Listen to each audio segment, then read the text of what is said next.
اعوذ باللہ من الشیطان الرجیم بسم اللہ الرحمن الرحیم ومنهم الذين يؤذون النبي ويقولون هو أذن قل أذن خير لكم يؤمن بالله ويؤمن للمؤمنين ورحمة للذين آمنوا منكم والذين يؤذون رسول الله لهم عذاب أليم صدق الله العظيم ومنهم الذين اور ان منافقوں میں ایسے لوگ بھی ہیں یؤذون النبی جو نبی کو تکلیف پہنچاتے ہیں، دکھ پہنچاتے ہیں، ایذا پہنچاتے ہیں، ویقولون اور وہ کہتے ہیں ہوا اذن کہ آپ تو سراپا کان ہیں، آپ تو ہر بات کی گویا سننے والے ہیں۔ قل اذن خیر لکم فرمایا کہ ان سے کہہ دو کہ بے شک آپ کان ہیں لیکن اس چیز کے لیے جو تمہارے لیے بہتر ہے۔ یؤمن باللہ نبی ایمان رکھتے ہیں اللہ پر، ویؤمن للمؤمنین اور ایمان والوں کی تصدیق کرتے ہیں، ورحمۃ للذین آمنوا منکم اور وہ رحمت ہیں ان لوگوں کے لیے جو تم میں سے ایمان لے آئیں۔ والذین یؤذون رسول اللہ اور وہ لوگ جو کہ اللہ کے رسول کو تکلیف پہنچاتے ہیں، لہم عذاب علیم تو ان کے لیے دردناک عذاب ہے۔ اس آیت کریمہ میں اللہ تبارک و تعالی نے منافقین کی ایک حالت کو بیان کیا کہ منافق حضور علیہ الصلاۃ والسلام کو ایذا پہنچاتے ہیں، آپ کو تکلیف پہنچاتے ہیں، ترش لہجہ اختیار کرتے ہیں اور بے موقع بات کرتے ہیں، ادھر کی بات ادھر، ادھر کی بات ادھر کر کے لڑانے کی کوشش کرتے ہیں۔ بھرپور کوشش فساد پھیلانے کی ہوتی ہے، جس میں اگر دیکھا جائے ترش لہجے کا جہاں تک تعلق ہے تو ایک شخص وہ حضور علیہ الصلاۃ والسلام سے بات کرتا ہے اور الفاظ اختیار کرتا ہے، یا محمد اخبرنا، ہمیں بتاؤ، ہمیں اس چیز کی خبر دو۔ ظاہر ہے کہ نام لے کر اس طرح کی بات کرنا اور ایسا لہجہ اختیار کرنا یہ کسی بھی حوالے سے درست نہیں ہے۔ یا رسول اللہ کہہ کر پکاریں، یا حبیب اللہ کہہ کر پکاریں، یا نبی اللہ کہہ کر پکاریں، نام لے کر تو اللہ تبارک و تعالی نے بھی حضور کو مخاطب نہیں فرمایا۔ اسی طرح یہ بے موقع بات کرتے ہیں۔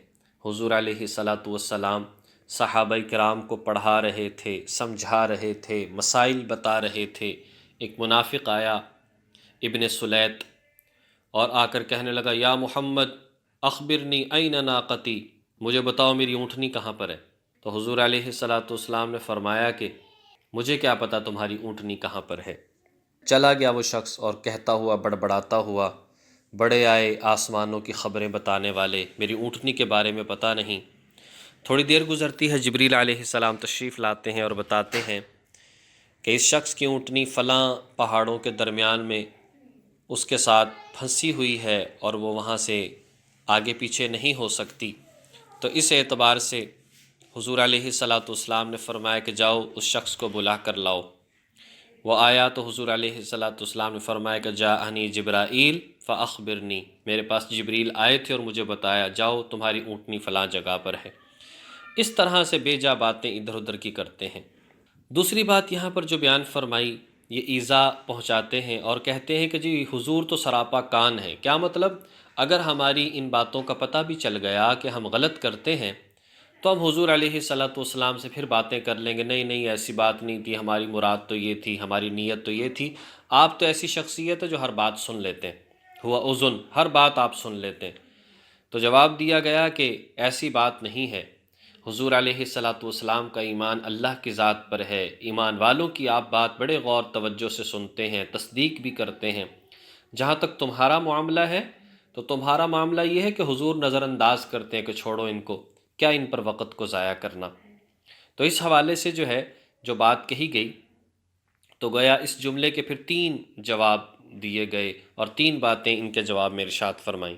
ایک تو پہلی بات یہ ارشاد فرمائی کہ حضور علیہ الصلاۃ والسلام بے شک بات کو کان لگا کر سنتے ہیں، لیکن کس کو؟ اللہ کی وحی کو، اللہ کی بات کو۔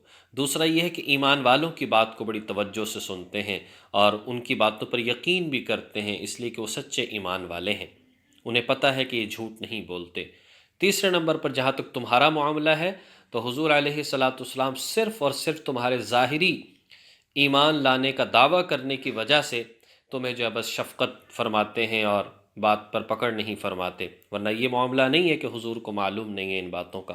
یحلفون باللہ لکم لیرضوکم، مسلمانوں یہ لوگ اللہ کی قسمیں اٹھاتے ہیں تاکہ تمہیں راضی کر سکیں۔ واللہ ورسولہ احق، حالانکہ اللہ اور اس کا رسول زیادہ حقدار ہیں ان یرضوہ کہ ان کو راضی کیا جائے، ان کانوا مؤمنین اگر واقعی یہ لوگ ایمان والے ہیں۔ اب یہاں پر ایک بات سمجھنے کی ہے، بعض لوگ جو کہتے ہیں کہ اللہ اور رسول ایک ہی ہیں، وہی درجہ مقام ہے، کوئی فرق نہیں ہے، حالانکہ ظاہری بات ہے کہ ایک خالق ہے اور ایک مخلوق ہے، اور وہ کہتے ہیں جی قرآن میں اس کی دلیل موجود ہے۔ دیکھو واللہ ورسولہ، یہاں پر ایک اللہ اور ایک رسول کو ذکر کیا، اور آگے فرمایا ان یرضوہ، زیادہ حق یہ ہے کہ ان کو راضی کیا جائے۔ اب یہاں پر ہو ضمیر جو ہے یہ واحد کی آئی، یا اللہ کی طرف لوٹ سکتی ہے یا رسول کی طرف لوٹ سکتی ہے، لیکن دونوں کی طرف لوٹ رہی ہے تو ہو تو واحد ہے، تو اس کا مطلب ہے کہ اللہ اور رسول ایک ہی ہیں۔ تو اس کا جواب دیا کہ ایسی بات نہیں ہے، بلکہ یہاں پر جو مراد ہے وہ رضا ہے، رضا اللہ اور رسول کی ایک ہی ہے، اور وہ کیا ہے؟ ظاہری بات ہے کہ اللہ بھی انہی باتوں سے خوش ہوتا ہے جن سے نبی خوش ہوتا ہے، نبی بھی ان باتوں سے خوش ہوتا ہے جو اللہ تبارک و تعالی حکم دیتے ہیں۔ من یطع الرسول فقد اطاع اللہ، جس نے رسول کی اتباع کی، اطاعت کی، گویا کہ اس نے اللہ ہی کی اطاعت کی، لہٰذا اپنے عقیدے کو خراب کرنا یہ مناسب نہیں ہے۔ الم یعلموا انہ من یحادد اللہ ورسولہ، کیا انہیں معلوم نہیں ہے کہ جو شخص اللہ اور اس کے رسول سے ٹکر لے، فَأَنَّ لَهُ نَارَ جَهَنَّمَ خَالِدًا فِيهَا، تو بے شک اس کے لیے دوزخ ہے، ہمیشہ اس میں رہے گا۔ ذَلِكَ الْخِزْيُ الْعَظِيمُ، اور یہ بہت بڑی رسوائی ہے۔ دنیا کی رسوائی کوئی رسوائی نہیں، آخرت کی رسوائی سب سے بڑی رسوائی ہے، بے عزتی ہے، ذلت ہے۔ اللہ تبارک و تعالی ہمیں اپنے عقائد کو، اپنے اعمال کو درست رکھنے کی توفیق عطا فرمائے۔ وآخر دعوانا ان الحمد للہ رب العالمین۔